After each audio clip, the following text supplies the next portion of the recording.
You can make daily profits from trading if you understand this one indicator. Most traders say that indicators are completely useless.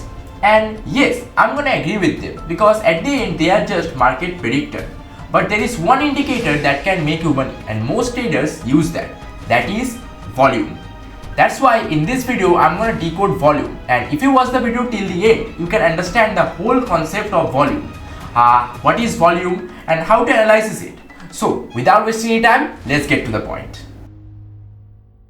There are many indicators out there, but most of them are completely useless. Most traders use volume, and personally this is the only indicator I use. So what is volume?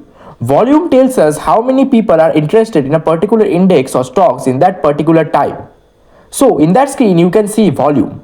The green bar means volume is high, people are interested. And the red bar means volume is low, people are losing interest. This is also called the divergence. Now I'm going to tell you 4 points. Make sure you note down it because this is how the volume indicator works. Number 1, if price goes down and volume is also goes down, that means market can reverse from any situation.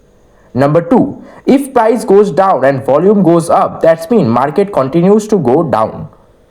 Number 3, if price goes up and volume goes up, that means price continues to go up. And the last, number 4 is if price goes up and volume goes down, that means market can reverse from any situation. So this is exactly what volume tells us. If this video helps you to understand volume, make sure you like this video and share it with your trader friend. Subscribe my channel for more valuable contents about trading and self-improvement. With that being said, I will see you in the next one. Till then, stay tuned.